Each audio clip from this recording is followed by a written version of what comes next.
लगता है प्रशांत किशोर ने सीमांचल के इलाके में एक नया खेल करने का सोच लिया है।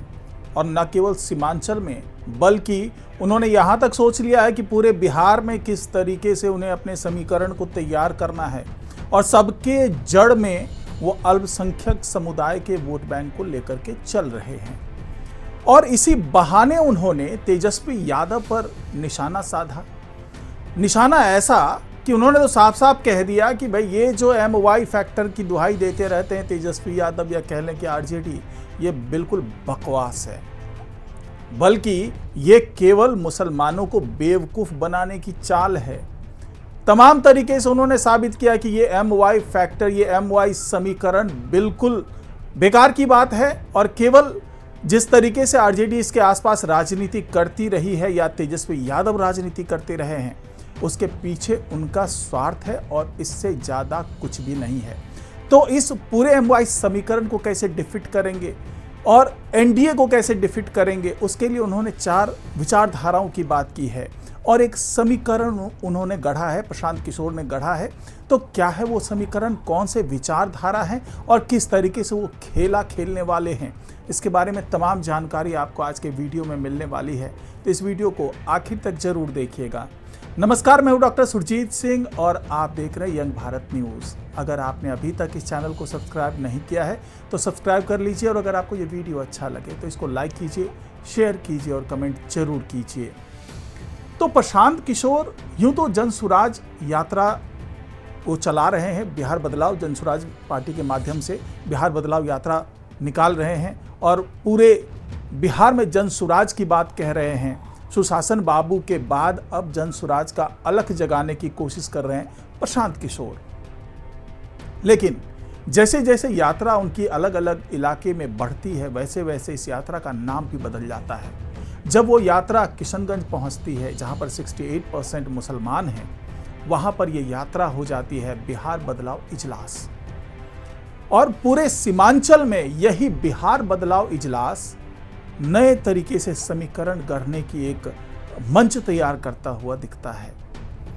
तो प्रशांत किशोर बार बार यही कह रहे हैं कि मुसलमान अगर एकजुट हो जाएं और वो एकजुटता के लिए कोई धर्म का आधार ना बनाए बल्कि उन विचारधाराओं को पकड़े और उनके साथ जिस तरीके से भेदभाव किया गया, जिस तरीके से उनको दोयम दर्जे का नागरिक समझा गया, जिस तरीके से उन्हें अल्पसंख्यक समझा गया, उस सोच से बाहर निकलना होगा। अगर कोई उन्हें अल्पसंख्यक कह रहा है, कोई उन्हें कमजोर तबका मान रहा है, कोई उन्हें दोयम दर्जे का नागरिक मान रहा है, तो ऐसे लोगों का मुंह तोड़ जवाब देने का समय अब आ गया है। अब वो जवाब कैसे दिया जाएगा, तो प्रशांत किशोर ने उसका रास्ता भी सुझा दिया है। उनका सिंपल ये मानना है कि अब मुस्लिम समुदाय को डरने की जरूरत नहीं है, क्योंकि जितना डराना था उतना डरा लिया। चाहे मोदी योगी के शासन से डरा लिया, योगी बाबा के बुलडोजर से डरा लिया, चाहे सिटीजनशिप वाले मुद्दे पे डरा लिया, UCC और तमाम चीज़ें जो CAA की बात होती थी उसके माध्यम से डरा लिया, या फिर जिस तरीके से हिंदुत्व का एजेंडा चला के डराने की कोशिश की गई, तो इस तरीके से हमेशा से ही मुस्लिम समुदाय को डराया गया। तो उनका ये कहना है प्रशांत किशोर का कि इस डर से बाहर निकलना ही होगा, क्योंकि जितना डरा सकते थे उतना तो डरा लिया। अब क्यों डर रहे हो भाई? क्या कर लेंगे बीजेपी वाले, क्या कर लेंगे NDA वाले, या क्या कर लेंगे ये RJD और कांग्रेस वाले? जो हो सकता था, जितना कर सकते थे वो कर चुके हैं। तो अब उन्होंने जो एक रास्ता निकाला है, प्रशांत किशोर का कहना है कि हमें विचारधारा की लड़ाई लड़नी पड़ेगी। और विचारधारा कौन सी विचारधारा? वो विचारधारा गांधी जी की विचारधारा, वो बाबा साहब अंबेडकर की विचारधारा, वो विचारधारा कम्युनिस्ट की, वो विचारधारा समाजवाद का कह लें, समाजवादी विचारधारा। तो ये वो 4 विचारधारा हैं जिसके आधार पर प्रशांत किशोर का कहना है कि हम आगे बढ़ सकते हैं। अब सोचिए कि ये समीकरण कितना जबरदस्त है। एक तरफ तो वो ये कहते हैं कि MY का फैक्टर नहीं चलेगा, दूसरी तरफ वो गांधी की विचारधारा यानी कि कांग्रेस की जो तमाम विचारधारा उसको अपने में शामिल कर लेते हैं, और दूसरी विचारधारा है बाबा साहब अंबेडकर की विचारधारा, यानी कि जो पिछड़े तबके, वंचित तबके हैं, अति पिछड़ा उसको अपने साथ कर लेते हैं। कम्युनिस्ट की विचारधारा, यानी कि उसमें वो हर तबका आ जाता है, मजदूर वर्ग से लेकर के अल्पसंख्यक वर्ग से लेकर के हर वो तबका आ जाता है। और समाजवाद में भी वही बात आती है, यानी कि अल्पसंख्यकों को प्रभावित करने की कोशिश होती है। हर जो पिछड़ा है, जो वंचित है, जो हाशिए पर खड़ा इंसान है, उसको मुख्य धारा से शामिल करने की बात हो जाती है। यानी हर धड़े को एक साथ जोड़ने की कोशिश होती है। हालांकि इसमें हिंदुत्व का कोई एजेंडा नहीं होता है। इसके साथ जो प्रशांत किशोर की सोच है वो यही है कि इन विचारधारा के साथ में हम विकास के लिए आगे बढ़ सकते हैं। अब MOI फैक्टर को कैसे वो काट रहे हैं? प्रशांत किशोर का कहना है कि अगर RJD को इतनी ही चिंता थी तो उन्होंने ज्यादा से ज्यादा मुसलमानों को प्रतिनिधित्व क्यों नहीं दिया, क्यों नहीं ज्यादा से ज्यादा मुसलमानों को आगे आने दिया। इसी बेस पर प्रशांत किशोर कहते हैं कि हम कम से कम 40 मुस्लिम उम्मीदवारों को अपनी पार्टी में जगह देंगे। अब ये आंकड़ा कहां से आया? ये आंकड़ा यहां से आया कि प्रशांत किशोर का ऐसा मानना है कि आबादी के हिसाब से देखें तो 243 सीटों में से 40 सीटें कम से कम अल्पसंख्यकों के पास होनी चाहिए, यानी कि 40 विधायक कम से कम चुनकर के आने ही चाहिए। लेकिन आंकड़े कुछ और कहते हैं। 2020 की बात कर ले तो टोटल 19 मुस्लिम विधायक चुनकर के आए थे, जिसमें से सबसे ज्यादा RJD के विधायक थे जो 8 विधायक थे। दूसरे नंबर पर ओवैसी की पार्टी AIMIM के विधायक थे जो कि 5 विधायक थे। तीसरे नंबर पर कांग्रेस के थे जो कि 4 विधायक थे। और जो हम चौथे नंबर की बात कर लें तो वहां पर कम्युनिस्ट की एक सीट मिली थी कम्युनिस्ट को, और BSP को भी एक सीट मुस्लिम खाते पे मिली थी। यानी कुल मिलाकर के 19 मुस्लिम विधायक चुनकर के आए थे। जबकि प्रशांत किशोर का ये मानना है कि कम से कम 40 विधायक तो चुने ही जाने चाहिए। तो क्या प्रशांत किशोर जिस तरीके से समीकरण गढ़ रहे हैं उसका फायदा उन्हें मिलेगा? क्योंकि उन्हें ऐसा लगता है कि सीमांचल में RJD का दखल है और वो भी MOI फैक्टर के माध्यम से। तो प्रशांत किशोर ये कहते हैं कि MOI में जो M है यानी मुस्लिम का फैक्टर है और Y है जो यादव का फैक्टर है, तो जहां पर यादव कैंडिडेट खड़े होते हैं वहां पर मुसलमान डर के मारे भी वोट देते हैं कि इनको जिता दें तो ये हमारे फेवर में बात करेंगे।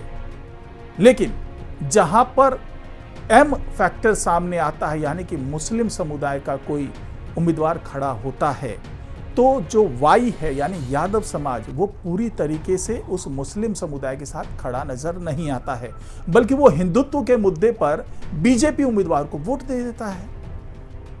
यानी कि प्रशांत किशोर का मानना है कि ये MOI की जगह YM होना चाहिए, यानी केवल यादव की ही जय है, मुस्लिम तो उसके पीछे पीछे चल रहा है। तो कुल मिलाकर के जो प्रशांत किशोर का ये कहना है कि हम मुसलमानों को भी बराबर का दर्जा देना चाहते हैं, और अगर केवल सीमांचल की बात कर ले जहां पर 24 सीटें हैं, तो प्रशांत किशोर को लगता है कि अगर यहां पर वो एक बड़ा फेरबदल करने में कामयाब हो जाते हैं तो उनके लिए किंग मेकर की भूमिका में आना आसान हो जाएगा। हालांकि वो तो यहां तक दावा कर रहे हैं कि वो अकेले अपने बलबूते पर सरकार बना लेंगे, क्योंकि उनका ये दावा है कि JDU इस चुनाव में 25 सीट से ज़्यादा जीत नहीं पाएगी। उसके लिए उन्होंने एग्जाम्पल दिया 2021 का, जब पश्चिम बंगाल में BJP बड़ी बातें कर रही थी, बड़े बड़े वादे कर रही थी, बड़ी कह लीजिए कि संभावना जताई जा रही थी कि BJP को पता नहीं कितने 200, 250, 300 सीट मिल जाएगी। लेकिन वहाँ पर प्रशांत किशोर ने यह दावा किया था कि BJP 100 का आंकड़ा भी पार नहीं कर पाएगी, जबकि उस वक्त तमाम राजनीतिक जो विश्लेषक थे, जो विशेषज्ञ थे, वो ये दावा कर रहे थे कि इस बार BJP यहाँ पर बहुत अच्छा प्रदर्शन करने वाली है। लेकिन प्रशांत किशोर ने कह दिया था कि अगर 100 का आंकड़ा पार कर गई BJP तो मैं इस राजनीतिक जो विश्लेषक की भूमिका है वो करना छोड़ दूंगा।